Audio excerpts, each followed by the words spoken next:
Hello, Thar classes में आप सभी का हार्दिक स्वागत है, अभिनंदन।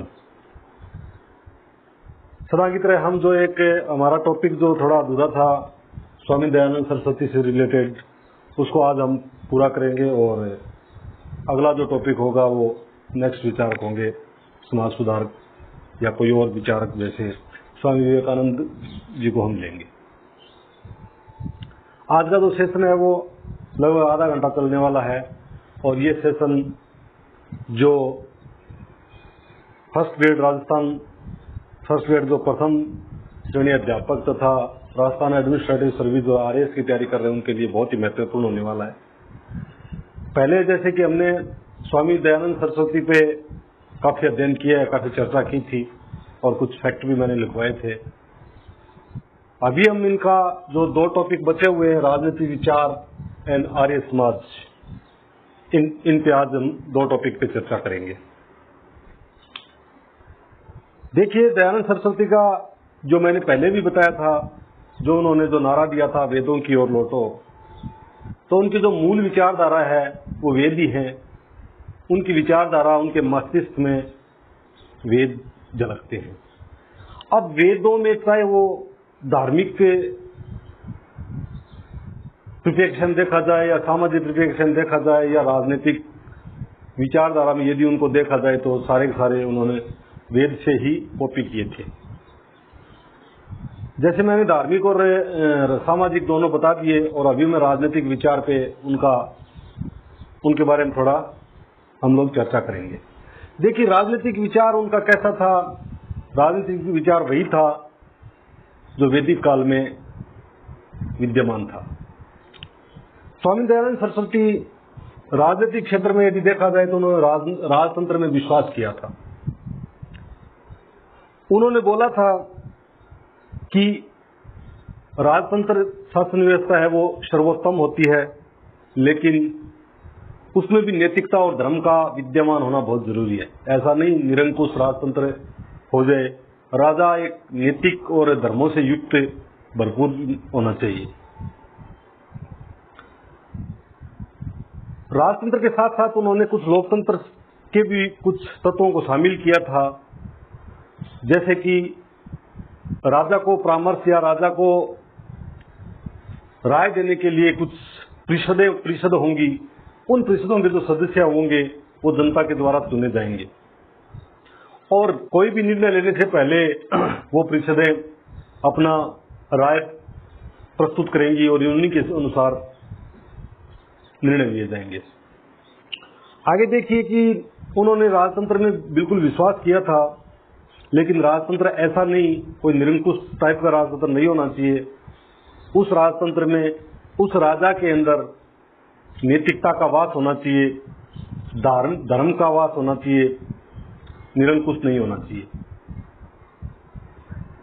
इसी के साथ साथ राजा को प्रशासनिक कार्यों में सहायता हेतु कुछ छोटे छोटे समितियां भी उन्होंने बनाने पर बल दिया था। इसलिए कहा जाए तो इन्होंने निरंकुश राजतंत्र का समर्थन नहीं किया था। उन्होंने एक नैतिक और धर्म से संबंधित राजतंत्र का किया था। उनके राजतंत्र में नैतिकता होनी चाहिए, नैतिकता, और उनके राजतंत्र के अंदर धर्म होना चाहिए। राजा के अंदर जन कल्याणकारी भावनाएं होनी चाहिए निरंतर, और अपने राज्य के अंदर प्रत्येक आमजन का वो विशेष रूप से ध्यान देने वाला राजा होना चाहिए। यदि इस प्रकार से राजा किसी भी प्रकार से अपने आर्थिक हितों की तथा किसी भी प्रकार से यदि वो लालची हो जाता है तो वो अपने पद से हट सकता है, उनको हटाया जा सकता है। इस प्रकार के राजतंत्र की उन्होंने अनुशंसा की थी। इसके बाद राजा के कार्यों को देखेंगे कि राजा इस प्रकार के राज्य के अंदर राजा के कर्तव्य क्या हो जाते हैं, कौन कौन से कार्य होते हैं। देखिए, राजा का मुख्य कार्य होता है अपने राज्य के अंदर सुशासन व्यवस्था स्थापित करना, न्याय व शांति तथा सुरक्षा प्रदान करना। सुरक्षा के साथ साथ राजा के द्वारा जो विधियां बनाई जाएंगी वो भी जन कल्याणकारी होनी चाहिए, और न्याय की स्थापना अपने राज्य में आवश्यक रूप से की जानी चाहिए। ये राजा के मुख्य कार्य थे, वो सुरक्षा से संबंधित थे। सुरक्षा तथा शांति स्थापित करना। स्वामी दयानंद सरस्वती के अनुसार राजा का मुख्य कार्य यही था। इसके बाद विधि के अनुकूल शासन। देखो आजकल हमारा भारत देश के अंदर भी एक विधि का शासन है। इस प्रकार के शासन की स्वामी दयानंद सरस्वती ने भी सिफारिश की थी, क्योंकि वैदिक काल में विधि के अनुरूप ही शासन था और विधियों के अनुरूप ही शासन चलता था। विधि के अनुरूप शासन, जो भी जन कल्याणकारी योजनाएं जो भी होंगी वो विधि के अनुसार, और जो परिषद निर्णय देगी उनके अनुसार विधि बनाई जाएंगे और उन्हीं के अनुसार शासन चलेगा। उसके बाद जो राजा के जो दयानंद सरस्वती के अनुसार राज्य के अंदर जो न्याय व्यवस्था बहुत कठोर न्याय की अनुशंसा की थी। स्वामी दयानंद सरस्वती ने बोला था कि कानून भंग करने वालों का अंग भंग करना, उनको जलाकर मार देना तथा जंगली जानवरों से कुत्तों के सामने डाल देना, इस प्रकार से कठोर दंड देकर और लोगों के अंदर ऐसा भय पैदा करना ताकि भविष्य के अंदर इस प्रकार के कोई अपराध दोबारा न हो सके। इस प्रकार स्वामी दयानंद सरस्वती ने एक कठोर न्याय स्थापित करने की अनुशंसा की थी। उसके बाद लोकतांत्रिक शासन व्यवस्था। स्वामी दयानंद सरस्वती ने लोकतांत्रिक शासन व्यवस्था की अनुशंसा की थी। उन्होंने 3 सभा गठित करने का, वो भी वेदों में उल्लेखित 3 सभाओं का भी उन्होंने चर्चा की थी कि एक धर्म सभा, एक विद्या सभा, एक शासन सभा होनी चाहिए। एक होनी चाहिए धर्म सभा, एक विद्या सभा तथा एक शासन सभा। इस प्रकार से ये 3 प्रकार की सभाएं होनी चाहिए और इन सभाओं के जो सदस्य होंगे वो जनता के द्वारा निर्वाचित होंगे, जनता के द्वारा चुने जाएंगे और उनको जनता के हितों को ध्यान में रखते हुए विभिन्न प्रकार के निर्णय लेंगे तथा विधियों का निर्माण करने में इनका महत्वपूर्ण योगदान होगा। आगे चल के हम राजनीतिक विचारधारा को हम पूरा करते हुए अब आगे चलेंगे आर्य समाज। आर्य समाज की राजाराम जो दयानंद सरस्वती ने आर्य समाज की स्थापना 1875 में, जो पहले मैंने बताया था, और 1877 में लाहौर के अंदर इसका कुछ संशोधन किया था और लाहौर में 10 सिद्धांत कर दिए थे। 28 पहले थे 28 जो 1875 में थे, तो उसमें 28 सिद्धांत थे और इसमें फिर कर दिए 10 सिद्धांत। और जो वो 10 सिद्धांत थे वो ये एक एक करके मैं आपको बताऊंगा। ये थे वो 10 सिद्धांत। जिस प्रकार से वेदों के अंदर उल्लेखित है कि ईश्वर ही सत्य है, बौद्धवाद पर उन्होंने कटाक्ष प्रहार किया था और हमेशा उन्होंने विरोध किया था और उन्होंने बताया था कि ईश्वर सर्व सत्य है, ईश्वर सब जगह विद्यमान है, ईश्वर निराकार है, सर्वशक्तिमान है, दयालु है, अजन्मा है, असीम है। इस प्रकार से ईश्वर की उन्होंने विशेषता बताई थी और किसी भी प्रकार के अन्य देवताओं की उन्होंने अनुशंसा नहीं की थी। उन्होंने एकेश्वरवाद को बढ़ावा दिया था। एकेश्वरवाद, एक ईश्वर की पूजा ही सर्वोत्तम है। पहला उसका जो सिद्धांत था वो ये था, ताकि तत्काल परिस्थिति में जो ईसाई और इस्लाम धर्म के द्वारा जिस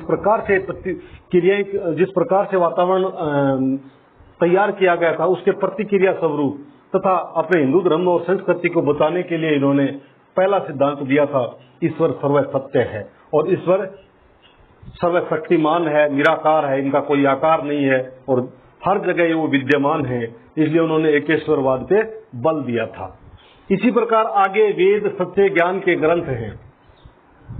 अपने विचारों का प्रचार प्रसार करना, वेदों का जो उन्होंने रास्ता चुना था वो बहुत सर्वोत्तम था। उन्होंने बोला था कि हिंदू धर्म के अंदर जो वेद हैं उनके अनुसार चलने से विश्व में सर्व शांति स्थापित की जा सकती है और वेदों को उन्होंने सच्चे ज्ञान के ग्रंथ माना।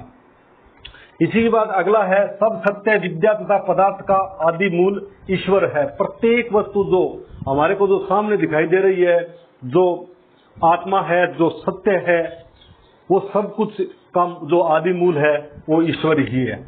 जो भी हमको भौतिक और आध्यात्मिक रूप से जो भी हमको दिखाई दे रहे हैं उन सब का आदि मूल ईश्वर ही है।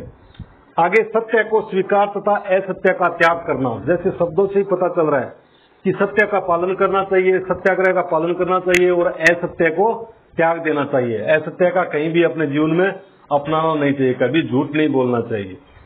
इसके बाद सभी कार्य सद्गुणों के अनुरूप होना चाहिए।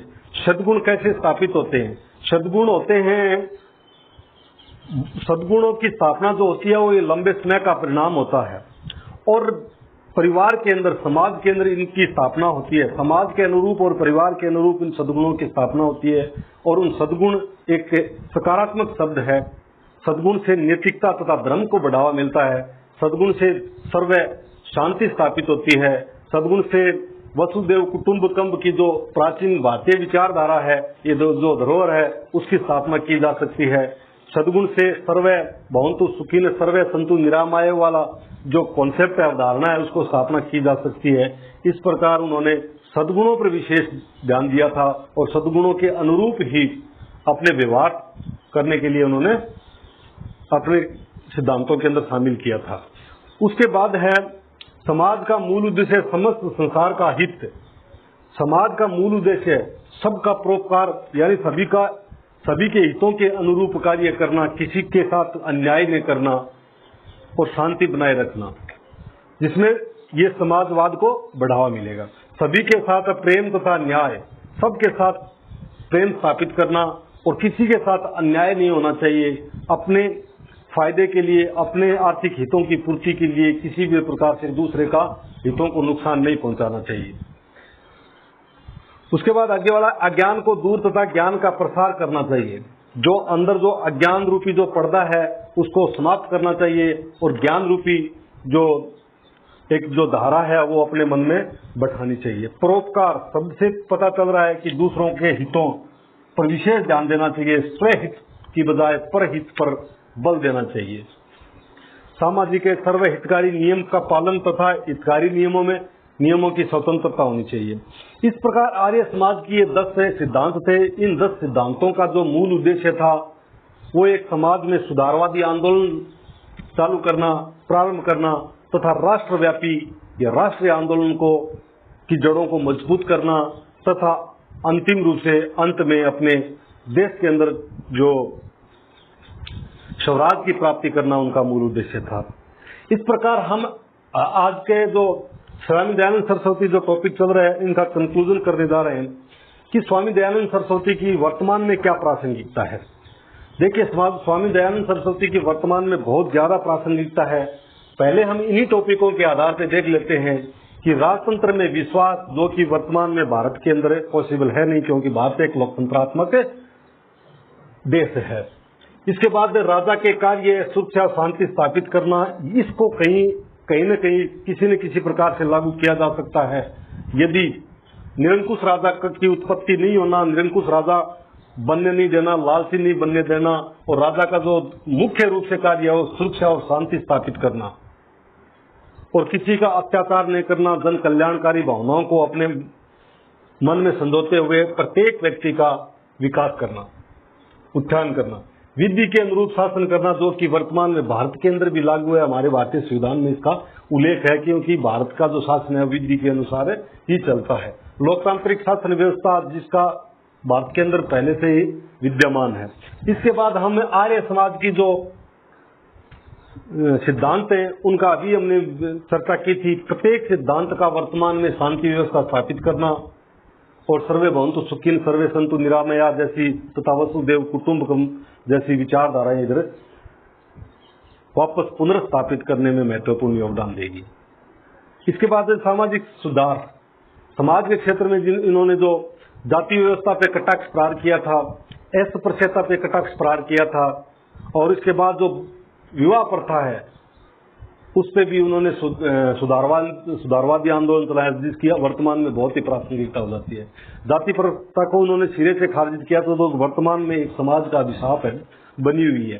जाति व्यवस्था को प्रत्येक क्षेत्र में मिसयूज किया जा रहा है। जाति व्यवस्था से प्रत्येक व्यक्ति का शोषण हो रहा है, जिसकी आज जिस प्रकार से स्वामी दयानंद सरस्वती ने वेदों के आधार मानते हुए उन्होंने जिस प्रकार से जाति को क्रम आधारित बताया था, जो वर्तमान में जन्म आधारित हो गई है उसको क्रम आधारित करने पर बल दिया था, जो कि वर्तमान में बहुत बड़ी प्रासंगिकता बन जाती है।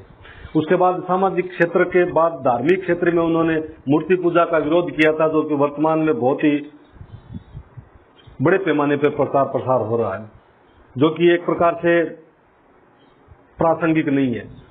दूसरा, उन्होंने बौद्धवाद का विरोध किया था, तो उन्होंने एक ईश्वर यानी एकेश्वरवाद की अवधारणा को प्रचार प्रसार किया था।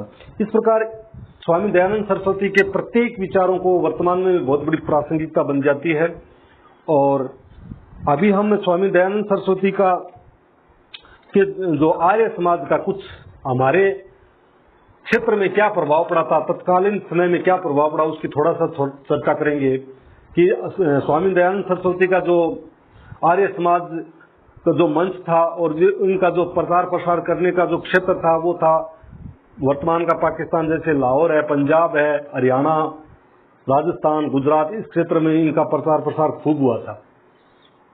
और इस क्षेत्र के अंदर इन्होंने एक दयानंद एंग्लो वर्नाक्युलर महाविद्यालय तथा परोपकारिणी जो सभा जैसे धर्मार्थ संस्था की स्थापना की थी, जिनका मूल उद्देश्य था आर्य समाज के प्रत्येक सिद्धांत का प्रचार प्रसार करना।